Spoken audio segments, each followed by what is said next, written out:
We're having a discussion of the proposed text amendment changes due to the adoption of the Historic District Master Plan. Ladies, would you take it over? Yes. Okay, so what we're here tonight for is guidance, instruction as to the master plan, changes to the UDC, the code changes that will happen once, since we have the document that's been adopted. Now we'll go through all the code changes this evening. If we get through them all, it is lengthy, and stop and ask any questions that you may have. I prepared a PowerPoint, hopefully with enough examples and everything in it that should make it a little bit easier to understand. If this is ready to move on after this, it would end up going to committee, then initiation, and then through the process. So basically what this is going to do is make changes to Article 8 in the code in Section 8.2. Currently, the existing 8.2 looks like this, has a purpose and intent, uses, requirements, and then the C of A. So what this document will do will take away all of Article 8.2 and replace it. So we're going to start with a new section of 8.24, which is the regulating plan. So I have a small map that I put over here, but also, of course, we'll have it on the screen. So the regulating plan will be part of the document once the text amendment is adopted. And it establishes the character areas, the primary and side street setbacks, and the 40-foot wooded landscape strip along parts of State Route 9. And we'll go into each portion of this separately. If the regulating plan does not establish a setback, then the underlying setback within the Unified Development Code does apply. And so what I've done is zoomed in here. So here's the regulating map. It's kind of hard to read at this point, but what I've done is to show you different sections. So the character areas here are Upper Canton Street, Lower Canton, and North Alpharetta, Atlanta Street area. So on here you can see the hatched areas that have numbers attached to it. So if you see the numbers 10 with the hatch, that means that portion has a setback of 10 feet. Or it might say 30 or 20. But that's what the regulating map is doing. It's establishing the setbacks in the different character areas for the entire district. This is the character areas of Mimosa Boulevard and Atlanta Street area. And as you can see, that one down on the bottom here has a 145-foot setback. And that's because the house that's existing there is historic, and that means it'll have a setback of 145 feet. This area is Bullock Avenue, Mimosa, and it has a portion of the Mill Village and a part of Central. I think it's the Central Alpharetta, Atlanta Street area. And then this one, oh, the yellow didn't come out that much. So that's supposed to be like a very pale yellow color. But this is the South Alpharetta, Atlanta Street area. And it continues all the way down to the river. So what the map does, it applies a minimum setback for each of the districts. And then if it has none, there's also no maximum. So because of that, let's go back to, let's say one of the properties here on Mimosa. There's no maximum setback, but that gives the Historic Preservation Commission some flexibility when a project might come in. So it might say it's 10 feet, but what if somebody wants to build something that is set back at 20? Well, then that gives them the authority to say, well, we would love to be able to push it to 20 feet. So this will say, it might say 10 feet, but it gives them some opportunities to move some things around.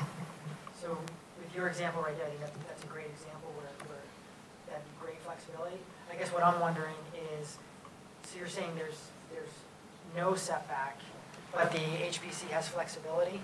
What if, am I understanding that correctly? No, there is a setback. Okay. So what if the setback's only 10, okay, and maybe some of the properties that are existing on the street are set back at 20 or 30. This gives the applicant the opportunity to say, you know what, I want to do I don't want to put it in front of the other existing houses that are on the street. This does not, this basically what this is doing, once it's adopted, it gets rid of the build-to zone. And with getting rid of the build-to zone, it doesn't force somebody to build something at the street. If they want to build something back at 20 feet, then they could do that. It does not establish a maximum setback. Jackie, this map with the property by property setback shown, does that become a part of the code, or Yes. is that it does? And well, once That's what I just wanted to make sure that Yes. once those setbacks were established for these properties, that it is code Yes. and it stays. If you set. choose to, yes, the regulating map is part of the code changes. Okay. So once the code changes are adopted, the regulating map would be adopted also with it. So basically, the regulating map sets the guidelines for everything that's not built on Yes. around it based on setback. Yes, and it also, if anybody comes in to make changes on a structure or demolishes a property in the district, it gets an approval to do that, then if there's a setback on there, and then we'll get to the protected view zone, which is coming up in a little bit, then they'd have to follow that. Okay?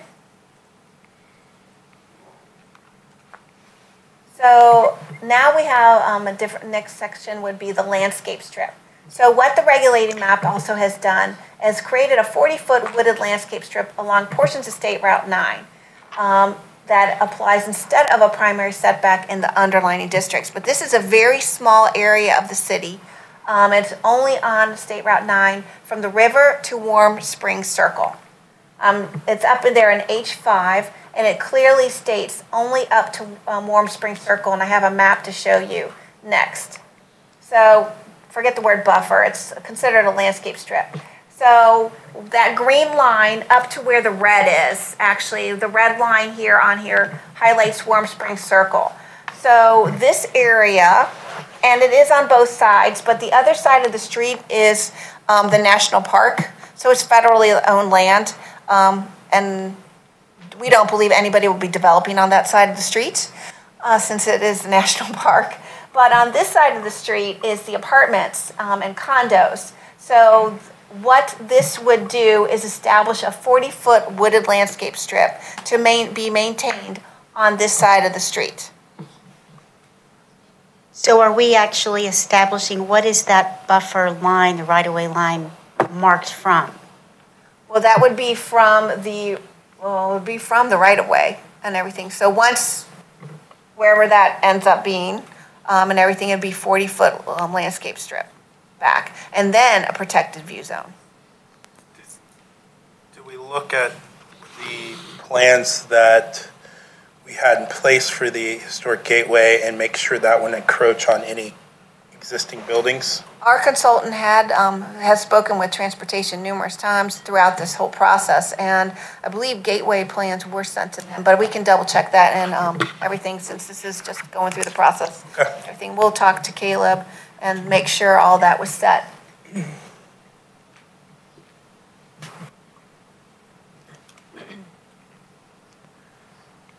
Okay, so basically what the landscape strip is, so if anybody ever comes in to develop or redevelop those apartments and condos, and they'd have to plant that area. If it's not planted now, they have to meet these requirements, overstory trees and understory trees.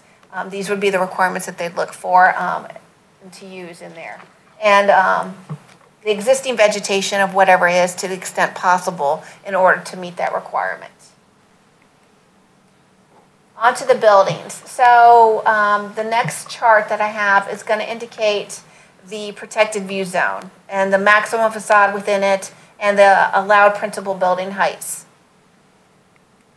So this is the portion that will establish the protected view zone. So each character area has a section that talks about the building types that are allowed, the facade width that's allowed, and the height of what is going to be allowed within the protected view zone and then outside of the view zone. And as you can see, we'll use Bullock Avenue, or let's see what I have down here on the next slide here. Yes, we'll use Bullock Avenue. But you can see that their max facade will be 60 feet. So if somebody's coming in to develop in that character area, it's a brand new building, their max facade within the protected view zone can only be 60 feet in width. 2 stories in the protected view zone, and then outside of that, they could go up to 3. As you can see, the different character areas. Let me go here. I have some different examples.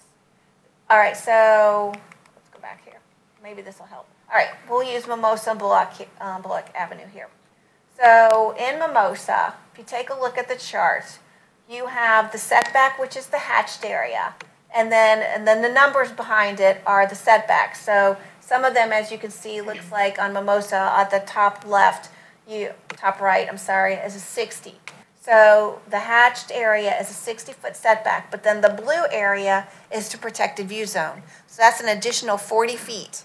So you have a setback of 60, and then 40 feet. And in that protected view zone, somebody could build, but they could only build 2 stories. And then outside of that protected view zone, they could go up to 3 stories, based on the chart here under Mimosa Boulevard. So you have a max of 2 stories in the protected view zone and a max of 3 stories outside of it.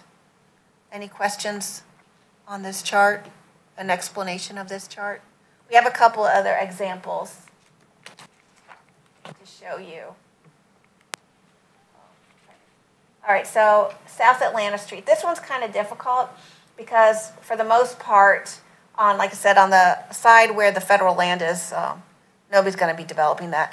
But on the other side, you have the 40-foot wooded landscape strip, and then you have a 40-foot protected view zone. So if anybody ever does redevelop the apartments and condos down there, they would be starting with basically 80 feet back from the right-of-way before we would see any buildings going up. And for their section of this, under South Atlanta Street area, their building types are per the UDC, so they don't have a building type building type that they have to follow specifically. Their facade, they can go up to 200 feet in width, and then their height is also per the UDC outside the protected view zone. But inside, they have, looks like facades over 80 feet in width as a max of 2 stories. So the facade max is 200 feet. So let's say they took a building and they did a building that has 100 feet in width, and it's in the protected view zone. That could only be 2 stories. But if they took it outside the protected view zone, then they could go up to 3 stories because that area of the city only allows 3 stories max. Unless they came in for a conditional use and asked for something that could go up for additional height. But that would mean they'd have to go through the mayor and council for that approval. Any questions on that? Do you want the landscape strip one? The one that showed South Atlanta. Yeah, sure. And the protected view This zone. one? Yeah, just on that one, the blue protected view zone, what drives that? Okay, so that's being driven from the new code changes that's in the adopted document that was approved in August. This is October. And part of the document created the protected view zone. Yes. And so each section most of the areas got a protected view zone in the city. Not every section in the historic district got a protected view zone. I'm familiar with that concept, but what specifically is driving the 40 feet of protected view zone in that given situation? In this section right here, I think what the protected view zone in this section, probably for the landscape strip and then to keep the beautification along the route into the city. So there was a lot of discussions about how could we keep this area coming into the city, because you're coming across the river and this is the section that people drive up. They wanted to keep this natural and beautiful and everything else. So that's where the landscape strip comes from. And then an additional 40 feet, so the buildings aren't right up there attaching to the trees. Sure. Most of the time, my understanding is the protected view zone is driven by other buildings in the area. Yes, that too. Right? Mm-hmm. And in this case, we don't have that many other buildings. Is 40 feet just a random number? Did it come from some? I mean, why isn't it 50 feet or 30 feet? Yeah, That was the recommendation of the consultant, and That the we 40 use 40 feet is throughout the historic district, but I suppose if you felt something else was more appropriate in this location. I'm just wondering where, if they want to make sure there's consistency in how these things are designed so that they'd stand up to any kind of challenge. Yeah, well, 40 feet is the number that was chosen for the entire district. Okay. So they kept that number for everything. Thank you. Thank you. Sure. And then our third example, let's say Canton Street here. So as you can see, once again, you have upper and kinda upper hard and to see lower. the color Yeah, they're kind of hard. differences. The upper one is that one at the very top that has the 10 and the 30, and then the other two are in the lower Canton Street character area because they're both like a pink shade, and they didn't show up as good on here as they did on the others. But so this shows you that they have a setback, like the one on the bottom, it has a setback of 0. But they have a protected view zone of 40 feet. So although there's a setback of 0, the applicant has the ability to set it back further if they choose to do so. So that gives people a little bit more of an option. There's no build-to zone. So that doesn't mean somebody would push something right up the street. Plus, you have the 40-foot protected view zone, so they could build 2 stories in that section and then 3 back. So you wouldn't have it right up there. Plus, if you have, depending on the project, and also, and I believe we'll come up to the alternative compliance here, but with the HPC, we'll have the authority. This gives them a little bit of flexibility. Whereas at the build-to zone, it says you can only do between 0 and 3 or 0 and 10. But with this, with no maximum, if they say, well, we'd like it to be set back about 10 to 15 feet and then do the protected view zone. There's nothing that says they can't do that with this. Yeah, thank you. I'm just quickly kind of going back to the other one and looking at this one. I mean, is the intent of the protected view zone and the limited facade is to create a look on that portion of the street similar to what's on Canton Street? That's the long-term intent? So yes, so what they're looking at is, so let me go back here, might help. All right, so you see the building types. Well, we haven't gotten to that section yet, but what the intent is for, let's say you come in and the building types on Canton Street are little commercial houses. So what somebody needs to put in, is required to technically put in, is a commercial house type. Not every area has a regulating character area that shows that. So like the South Atlanta Street, South Alpharetta, all those have per UDC. So there's no specific type for that area. So down where the apartments and the condos are, we're not going to tell you you have to do a commercial house type there because you don't see that around. What this is saying is on that street area, so on Mimosa, you have little cottages. They might want something that style. On the Mill area, they're going to want styles that look like the Mill. Right. On Canton Street, little commercial houses. Some places don't have an actual type. Alpharetta Street, Atlanta Street really doesn't. It's got a mix. But they can request them to take a look at different sections. So South Alpharetta, North Alpharetta pretty much you have flexibility of using one of the building types that we have in the code. But all the rest of the areas, they want it to be somewhat similar to what's around there. Does that make sense? Yeah, it does. I mean, I guess what I'd like to see is kind of like a planner's perspective of what they would hope that would end up looking like, or like, what were the different building types that could end up there, and how they would all fit together. And Well, I think the consultant was trying to protect the character area that was there. So each one is tailored to keep the building types, widths, setbacks that exist. That's why you have the varied setbacks, the building types that vary per each. So it's hard to know for certain how it completely folds out in the end when people apply, but it looks like it would work, that these tools would help ensure that character is met. right, okay. And a lot of that is helped by the setbacks and the facade widths. Yes, Yeah, that's a that big one. keeps it- Yeah. Okay. That way we won't have really big, long, tall buildings if people Right. don't want that. Sure.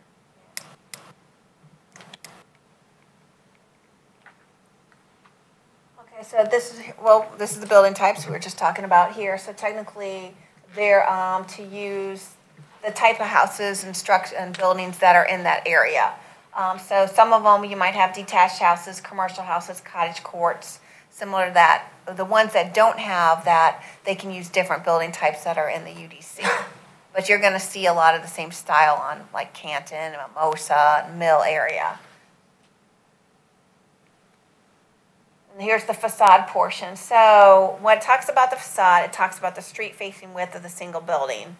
And then when the building faces multiple streets, the width is calculated separately per the street. And then the street-facing buildings along the same street on the same lot are considered a single building for the purpose of the facade width requirements unless one or the more of the following occurs. And so then the facades are located on separate buildings and a minimum separation of 10 feet exists between all or portion of such buildings in the PBZ, or the facades are located in a single building in an at-grade open space with a minimum width of 10 feet and minimum depth of 30 feet is provided. So if you can take a look at this example here, so you have buildings, and then obviously you see the indentation here. This is probably, I'd say, more than 10 feet in between, but this is an example of what we're talking about. So you'd have a facade here, but then you would go back here, and then you'd have the indentation to show the breakup. So that's what we're looking at here. So they're talking about they'd have the same facade section and they have to meet that requirement unless they do one of these two things, which is something similar to what this would look like. And that was just done on Hill Street, correct? Yes, that's what they used when they read through this draft text amendment, and they used letter B when they went through the process and did it. And the height, though, is only 2 stories. Yeah, this was just This an is an example. Right. Yeah. This is not theirs. Right. Yeah, Right. this No, was tried to- land. No, but because of I the understand protected that, I zone, just it was want- 2 yeah. stories. Yes. Yeah. We tried to find some pictures and examples to help you understand, because I know it's wordy, and I know it's somewhat complicated, and we were trying to find the best things that would help explain it. Okay, so then we have the step back. So when the above table requires a step back in the PBZ, all stories above the second must be set back at least 10 feet behind the street facing. So here's a great example. Again, Thank these you. are 3 stories. These are but 3. It's the step. So you have a step back, and you can see the upper level there. It's set back here. So this was a very good picture that we got from, I think, was this, Marcus Mello. sent this one in? Okay, and then Julie found this one that, as you can see, there's a lot of different information down here, but you can see that variation and the step back of the building. So that's what this is talking about. So it goes up, and then you have some step back. You'll also see that coming up in November, the hotel that's going through the process, the applicant worked with the HPC, and they have a level, and then they went back, and then they went up. So they used the step back, although this has not been adopted yet. They took a look at the master plan and the requirements and did that with their proposed hotel drawings. So this is an example of the step back that we wanted to explain and show you what that meant. The reason for this is after Vickers, a lot of people started talking about height and scale at the street and mass, and so this keeps the protected view zone from that occurring again Yes. in most of the areas. Yes. So that's the reason we really champion this. And So yes, hearing in what that this protected said, view yeah. zone and everything that's on there is only 2 stories in that. So, and then after that, so if you have a property that's very deep, then yes, they can build 3 stories outside of that. But that first section is 2 stories. You can't go above that. Thank you. You're welcome. Okay, so in the Parkway Village, the protected view zone, portions of 2 or more buildings, one in front and one in the rear, the requirement of 1 inch above does not apply to facades in the rear that are fully screened by the front building. So here's an example on Canton Street. If you're standing in front of this building, you can't see that building behind it. So technically, they meet that requirement. But I'm trying to remember how we explained this one. But if you Go ahead. could see it, If you could then see the it. protective view zone applies? Applies. So technically, this one's fully screened. Let me go back and read that part again. So this is section. Step back. So we're talking, I think what it had to do was, if you were going to go above it, it had to meet a certain requirement on here. This was the only part. Here we go. And the above table requires a step back in the protected view zone. All stories above the second must be set back at least 10 feet behind the street-facing facade. So then you have that when the protected view zone contains portions of two or more buildings, one in front and one in the rear, the requirement of the 1 foot above does not apply to facades on rear buildings that are fully screened. So I think we were looking at the fact that this is fully screened.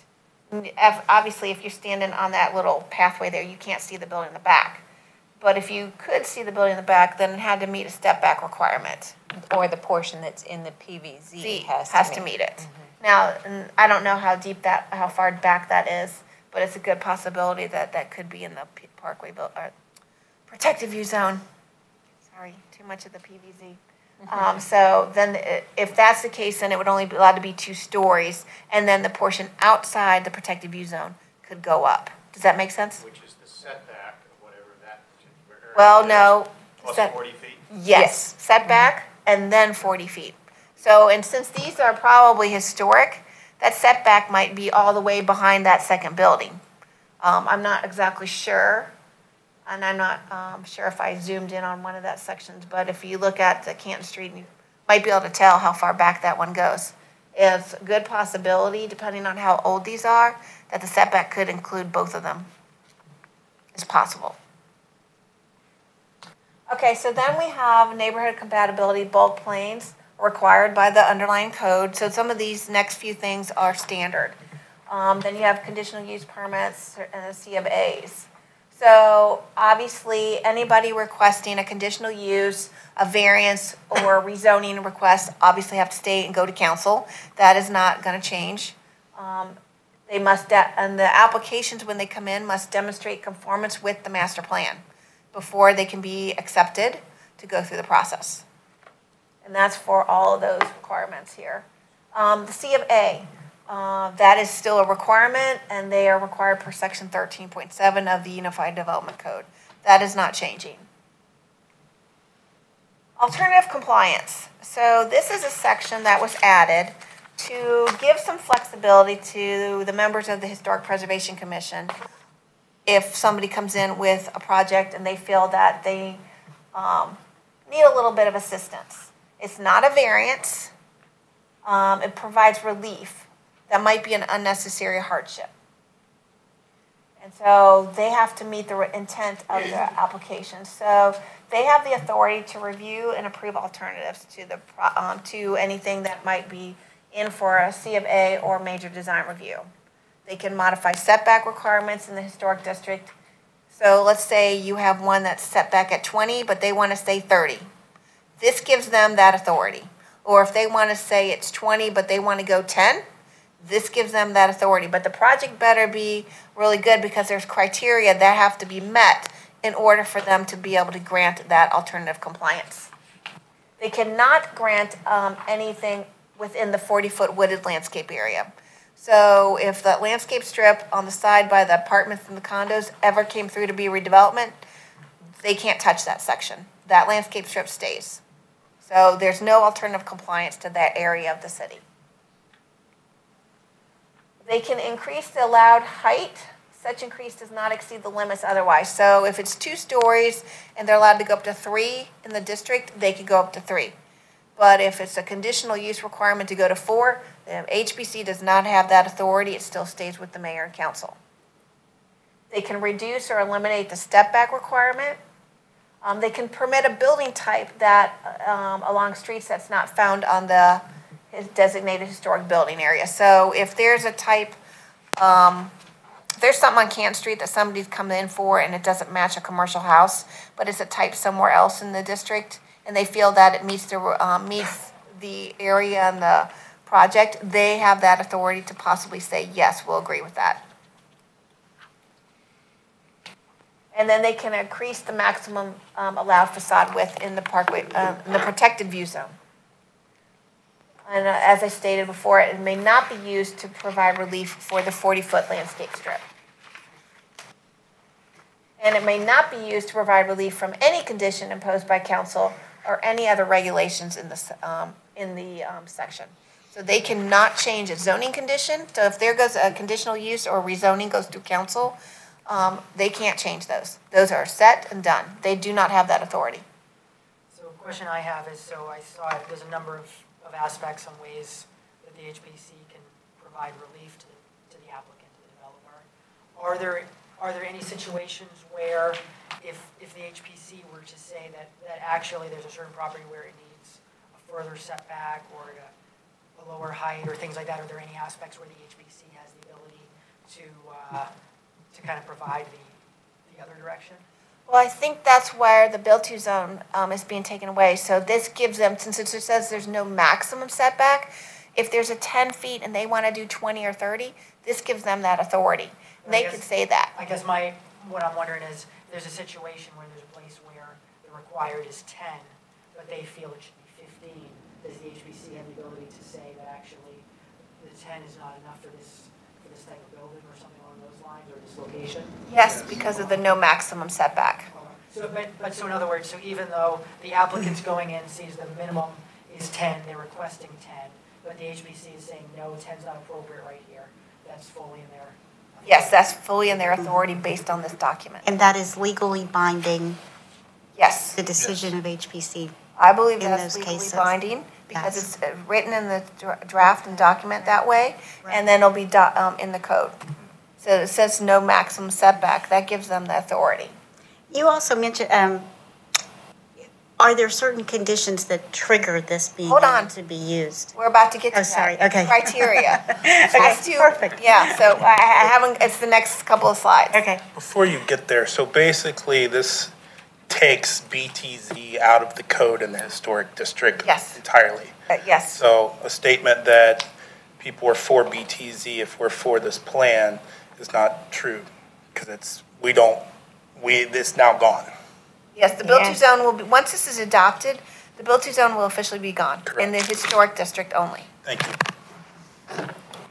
Okay. So the historic preservation may only approve alternative compliance when it finds, and there's certain criteria here. So that's a clear and compelling reason that are not purely financial, why the standard cannot be met. So let's use the example of, I don't know, windows or something that, you know, was on a house or a structure that's being redeveloped and they can't find it. It doesn't exist anymore. So that's technically architectural, but maybe we can look at it as, what did we say? One of them was like to increase, let's see, this one. Let's go with setbacks. Maybe on the property, see, this said to increase the setback, so technically that allowed them to increase them. So you can increase the setback, which I think is that number one? To modify. It doesn't say increase, but modify. So let's say they wanted to indicate that, we'll use your setback one, that we're going to modify those and say that it needs to sit this far back. And they can do that. Then the people can actually ask for that too. The alternative design approach satisfies the intent of the district, and that would technically mean, does it meet the design guidelines? Does it meet this? Does it meet the area the character area that it's going into? The alternative design approach satisfies the approval criteria for a C of A. So technically that's when staff has to look at all the criteria for what's required for a certificate of appropriateness. If it doesn't meet that material, then staff would not support it. So technically, it has to go through staff first, and staff looks at it. And although they might say, we're asking for this, staff's report will indicate, yes, we feel that the alternative compliance is met, and we feel that it could be granted. Or no, it doesn't. So that gives the HPC some information as to where staff feels. So we could recommend approval of the alternative compliance. We might say, no, we don't feel that it meets this, and we feel that it should go this route. Do you feel like that's where you're thinking? Okay. Because we have to review the project to begin with. The alternative design approach demonstrates exceptional conformance with the guidelines that are contained in Part C of the Unified Development Code. It conforms with the comp plan and the Historic District Master Plan. It doesn't comply with the master plan, well, it's not going to the HPC to begin with. It won't even get on an agenda, but it has to do that. And then anybody who wants to an appeal of must conform to appeal requirements for the C of A. So anybody who, let's say staff does not support their request, but they choose to move forward, and the HPC goes with staff's recommendation and says, you know what, we don't feel it meets the alternative compliance, so we're not going to grant it. They can appeal that decision, as any decision by the HPC or the Design Review Board can be appealed to mayor and council. Then it would come to you and go through the appeal process as normal. So there are other, and then the council would have the final say. You can either say, we don't agree with this, or yes, it does meet it. It's up to you. It would be up to council at that point in time.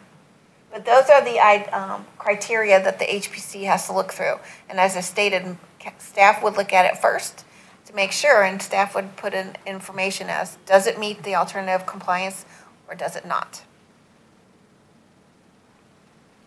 Okay, the second portion of this talks about the downtown historic district section for downtown house.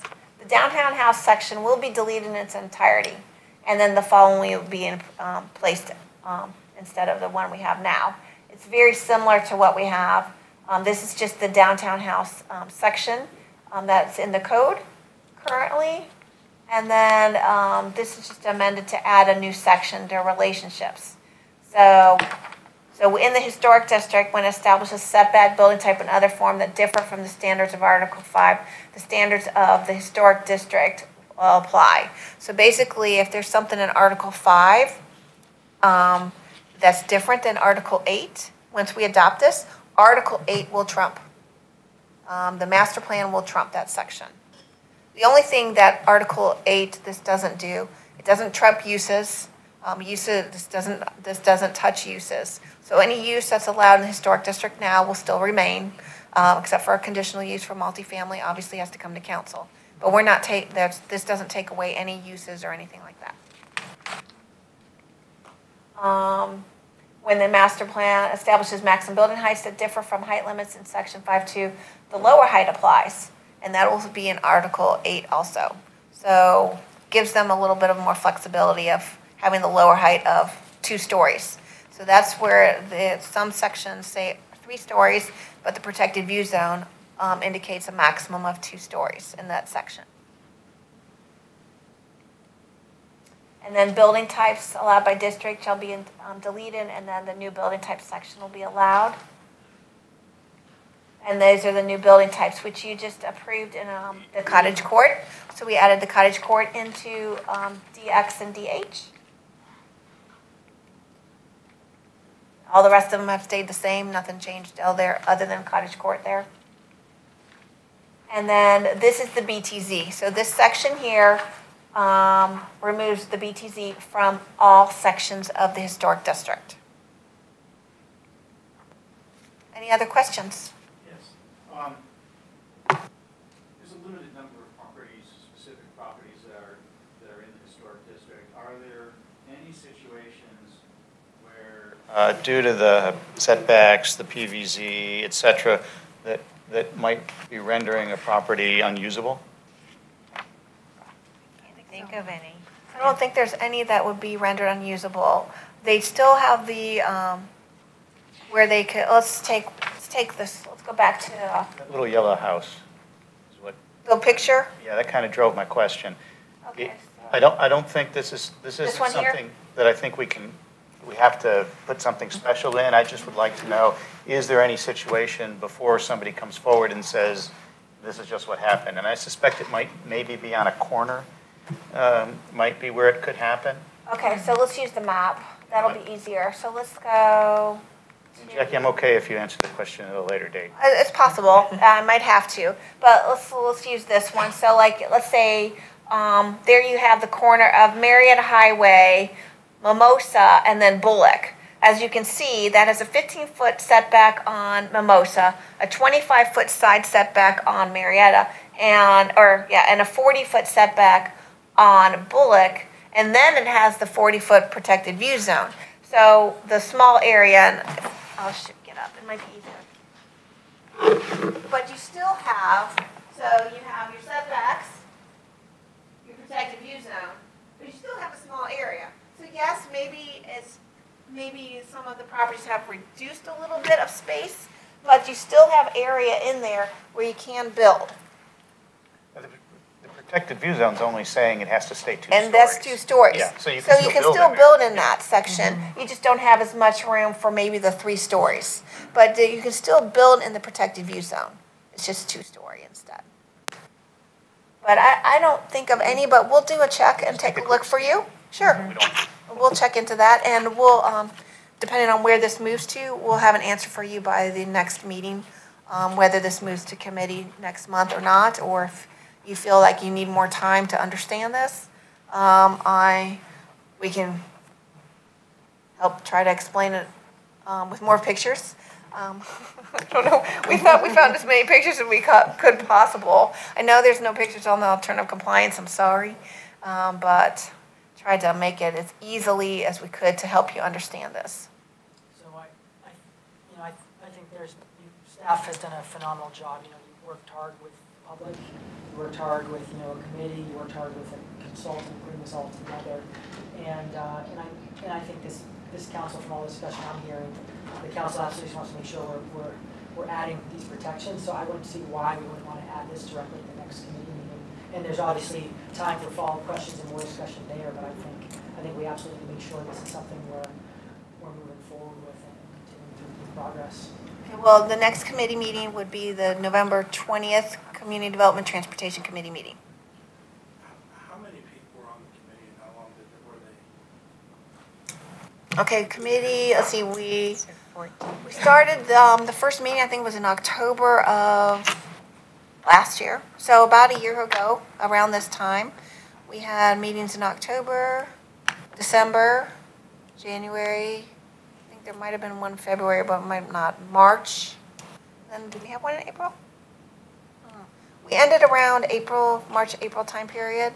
So we probably had 5 to 6 meetings. 5? About right. 5 to 6, maybe. We had the entire HPC, so we had 7 plus the rep. So we had 8 people there, sort of. Kara left because she moved.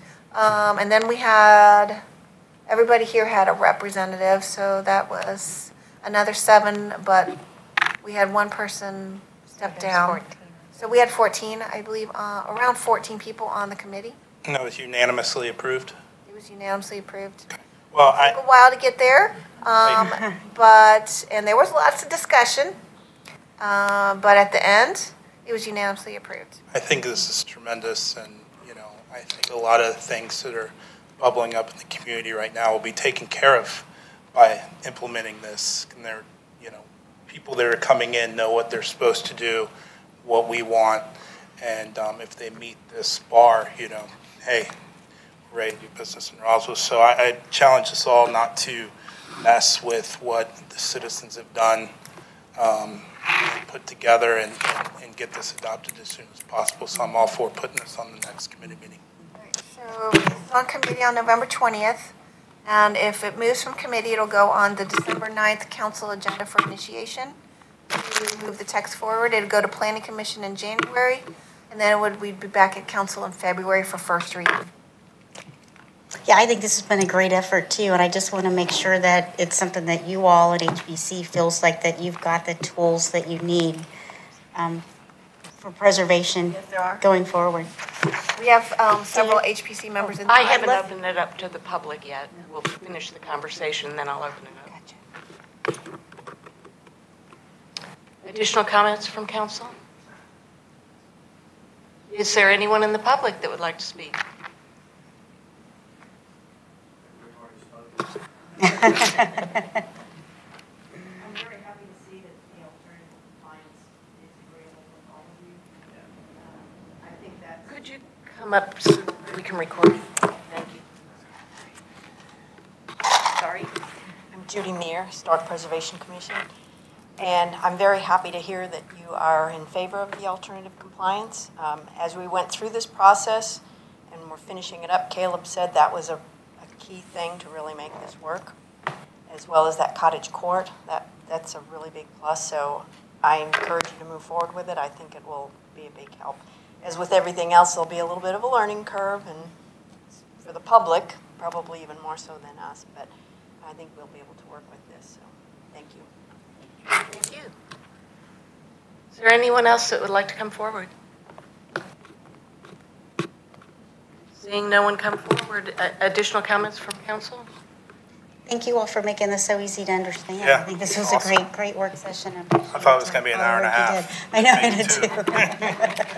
Yeah, y'all have done a great job of explaining it the easiest way possible, because it is complicated, Yes, it is. right?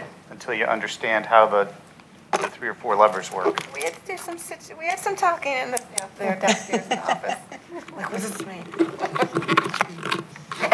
Well, I would like to thank you all very much for the fine work, and we are adjourned. Thank you. Thank you. Okay.